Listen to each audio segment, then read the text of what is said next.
अमित राम रहीम की फरलो और जट श्रेणी की सुरक्षा, इन तमाम चीज़ों को कैसे आप देखते हैं? मैं इसको नकारात्मक राजनीति के रूप में देखता हूँ। मैं इसको बैकरूम डील्स के रूप में देखता हूँ और जनता भी उसी रूप में देखती है।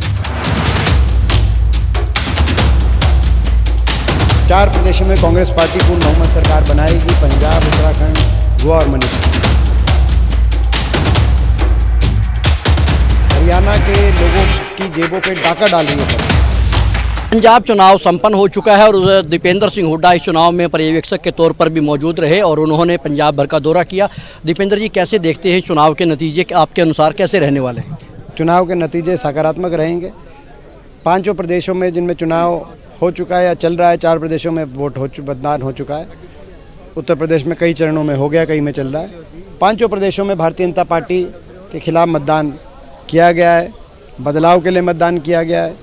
4 प्रदेशों में कांग्रेस पार्टी पूर्ण बहुमत सरकार बनाएगी, पंजाब, उत्तराखंड, गोवा और मणिपुर।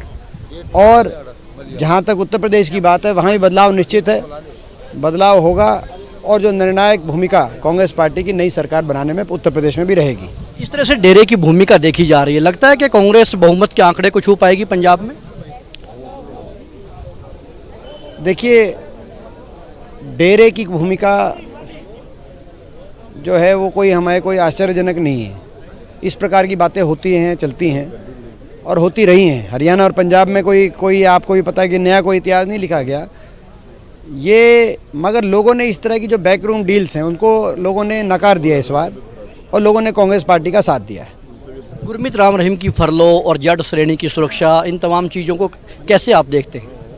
मैं इसको नकारात्मक राजनीति के रूप में देखता हूँ। मैं इसको बैकरूम डील्स के रूप में देखता हूँ और जनता भी उसी रूप में देखती है। बजट सत्र हरियाणा का आने वाला है, सरकार जो है सुझाव मांग रही है। आप भी राज्यसभा के सदस्य हैं हरियाणा से, आपके पिताजी नेता प्रतिपक्ष हैं, आप लोग ने कुछ सुझाव दिए। हालांकि राजनीति में खिंचाई तो जरूर होती है, बजट के ऊपर हमेशा प्रतिक्रिया आती है, निराशाजनक है। आप आशाजनक बनाने के लिए कुछ सुझाव भेज रहे हैं?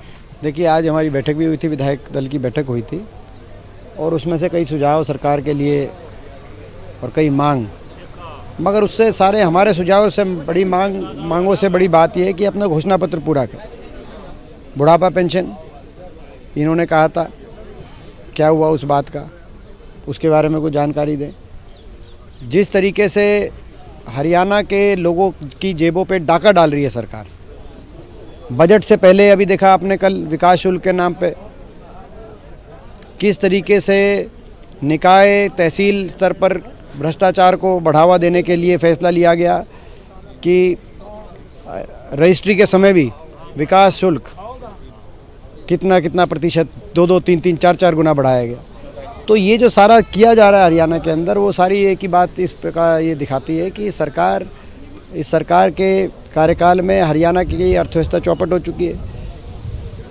कर्जा 3 गुना बढ़ गया है, जनहित का कोई कार्य हुआ नहीं और भ्रष्टाचार में लूट ऐसी मची है कि महकमे खाली हो गए और वो अपने खुद के बजट बिगड़ गए उनके भ्रष्टाचार से। वो अपने खुद के बजट को कुछ संवारने के लिए लोगों के घरों के बजट को बिगाड़ने में उतारू हो चुके हैं। ये स्थिति हरियाणा की है। आपने देखा शराब घोटाला, रजिस्ट्री घोटाला, माइनिंग घोटाला, तो इतने बड़े बड़े घोटाले हरियाणा के अंदर आ रहे हैं। आज स्थिति हरियाणा की अर्थव्यवस्था की चौपट होने का सबसे बड़ा कारण ये है। शुक्रिया। तो ये थे राज्यसभा सदस्य दीपेंद्र सिंह हुड्डा, जिन्होंने कहा कि ये जो घोटाले हो रहे हैं, भ्रष्टाचार जो हो रहा है, वो हरियाणा की अर्थव्यवस्था को खराब करने के लिए जिम्मेदार है। और साथ ही साथ उन्होंने कहा कि सरकार जो है वो बुढ़ापा पेंशन से लेकर के तमाम जो लोगों के साथ वादे किए थे वो घोषणा पत्र पूरे करे, घोषणा पत्र पूरे करने की उन्होंने मांग की है। कैमरामैन राहुल के साथ Rajesh Chauhan, living India news, Chandigarh.